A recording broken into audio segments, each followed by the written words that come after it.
Well, as we were talking about earlier yesterday, in a very cryptic statement, the chairman of the House Intelligence Committee, Michael Turner, called on President Biden to declassify information regarding a national security threat without revealing the specific danger. Now, 24 hours later, everything is out there. Media reports indicate that the chairman likely was referring to Russian advancements in developing a space-based nuclear weapon. Now, I've spoken to several members of Congress since this threat was hinted at, first actually in a letter to members from Turner. And let me say this from the outset. I did not ask any member of Congress for information that they may have gained from a classified briefing. I've held a security clearance, and while many don't seem to care about leaking classified information, it's a crime. As Congressman McCormick was talking about, it's a shame. You're entrusted with that information, you should keep it. So I never ask members for classified information. That would be wrong for me to put them in that position. So by piecing public information together with my conversations, the timing of this threat is very suspicious. Why? Well, the release of this comes just days after the Senate passed a $95 billion spending supplemental bill that the bulk of it was for Ukraine, which the House Speaker has said he will not take up. And also yesterday, I was up on the Hill yesterday morning, and this was discussed. The House was scheduled to vote on the controversial reauthorization of FISA's Section 702, which has been used by our own government to spy on Americans. It's this warrantless surveillance. Now, Chairman Turner has been a big advocate for reauthorizing this as it is, without any reforms. In fact, he and some of his Intel colleagues were ready to take down what's called the rule that would have advanced the reform version of that law. That literally means embarrassing the Republican leadership by killing this bill on the floor of the House. While I don't question the validity of the supposed threat, I do question the timing of its release and the motivation for that to scare the American public and members of Congress into sacrificing fundamental freedoms, which is absolutely wrong.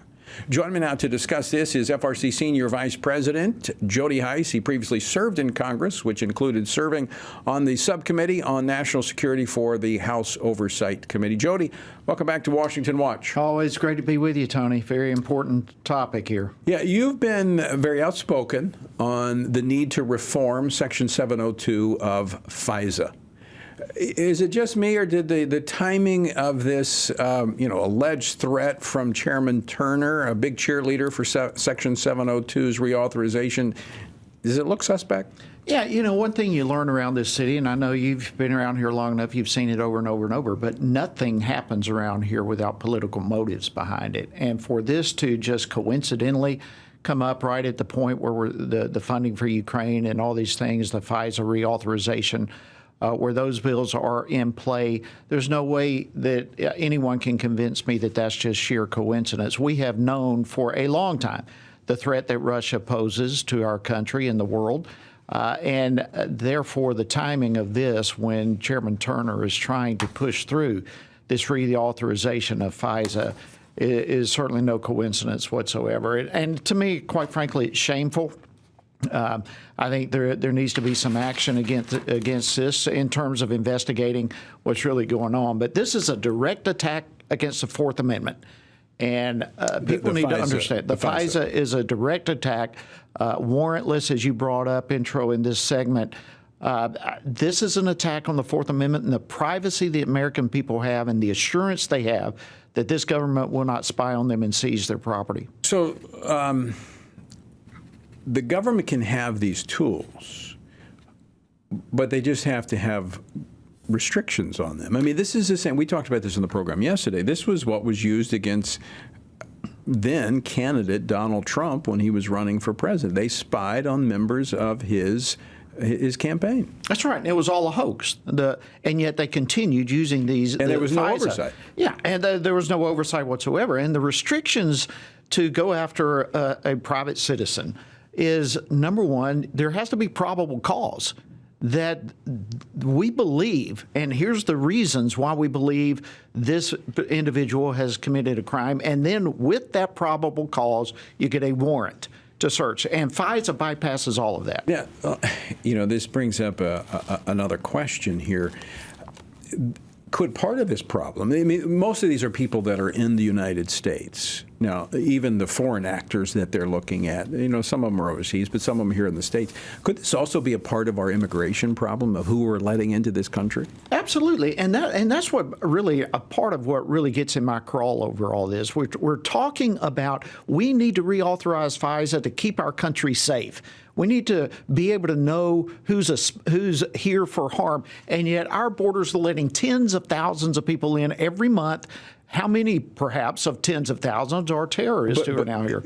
But it's not just the border. It's even our legal immigration system that are letting people come into this country that, frankly, shouldn't be here because they have checkered backgrounds with connections with different entities that would suggest that they may not be wanting to integrate into or assimilate into our country and our culture. Absolutely. And that is part of the problem. If we're going to be serious about trying to find these bad actors who have ill intent against the United States, then some of these common sense issues need to be resolved, from the southern border to how we allow people into this country. And Tony, we cannot bypass the fact that one of the serious threats we now have in this country is an out-of-control FBI who is now going after American citizens and doing so in an abusive manner of our Fourth Amendment. And Congress knows this. They know it. And the Intel Committee knows it.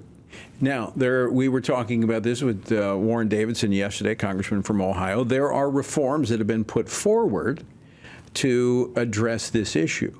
But you have some competing factions within the ranks of the Republicans. You have Turner and the Intel community that do not want any reforms, and they were threatened to take down the rule. You've got the conservative guys wanting the reforms, and if they didn't get it, they were going to take down the rule. So the leadership is really stuck in the middle. They're stuck in the middle. But here's where they need to, in my opinion, they need to land on, and that is our Constitution. Yeah. The Fourth Amendment is not for sale. The Fourth Amendment is not up even for debate. It is a Fourth Amendment. It's a part of our Bill of Rights. It's an unalienable right. This is not something that we need to even discuss. And, I think we need to be very clear that when it comes to our constitutional rights, we are not going to even debate these issues. They are what they are. Well, Jody, again, we as American citizens, and all of the folks out there, American citizens, whether you immigrated to this country or you were born here or whatever, you're an American citizen, you love this country, you're American. Why should we have to give up our liberty to protect this country when we have a government that's adopted policies that is jeopardizing that security?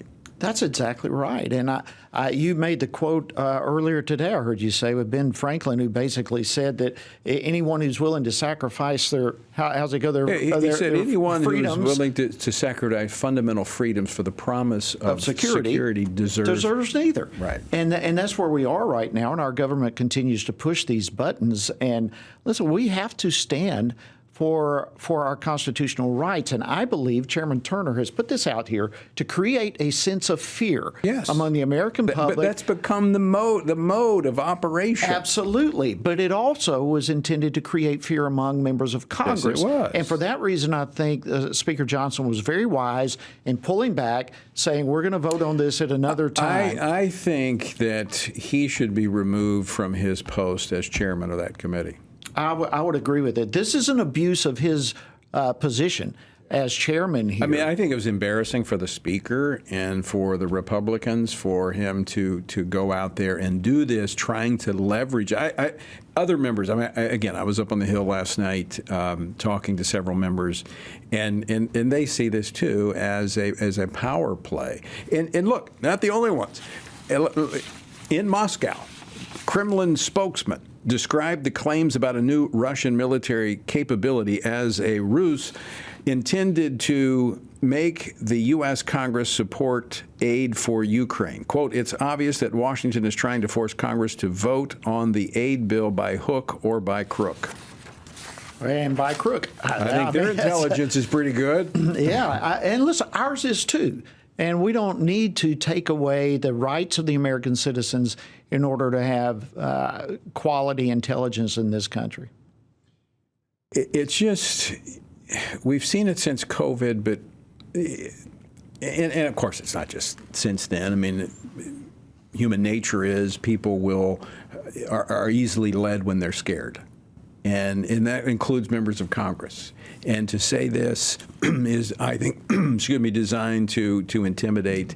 And it is absolutely wrong. And as you said, we have to protect these fundamental freedoms. Absolutely. And I'll tell you another just backdrop to this that I think about when I watch from the 30,000-foot view of what's happening right now is why this continual push to fund Ukraine.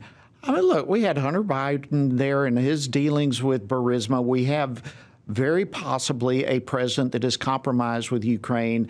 And I hear people all the time saying all this funding to Ukraine is to hide something from becoming public. Now, I don't know all the details of that, but the suspicion is there. The look is there. I do not disagree with that. I've said this many times on this program, that anything that Joe Biden and Chuck Schumer would embrace, I have to be suspect of. Yeah. Especially a group that has never been, pro-national defense and, America being a power on the world stage. And why Ukraine, out of all the places in the world? What about Ukraine? Yeah. I mean, I'm sorry. What about Israel? Afghanistan? Yeah, what about Afghanistan, where they pulled out in such a disastrous way? Right. The funding bill for Israel, which has been over in the Senate now for weeks, they've refused to move on. Right. So, and now we continue giving billions and billions and billions to Ukraine. Yeah, why? It creates suspect. And then when you add all this other FISA stuff in the mix, it just smells of a rat. And just to keep this all in perspective, if this funding is approved, we're looking at in total about $135 billion that will have been shipped over to Ukraine. Now, compare that to Israel. And these are round numbers. But since 1948, the United States has given to Israel about $160 billion. So just in a handful of years, we're sending more money to Ukraine than it'll probably be on par with what we've done for Israel in 75 years.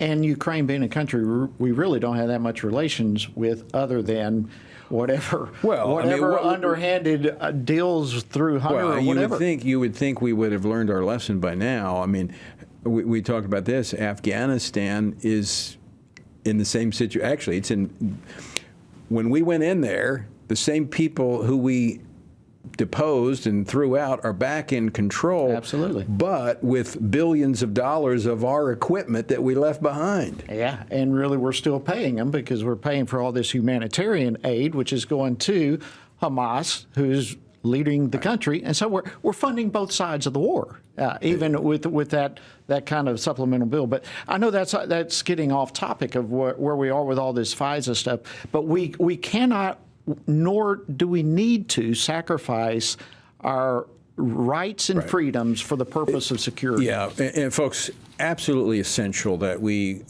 do protect these freedoms and we don't operate out of fear.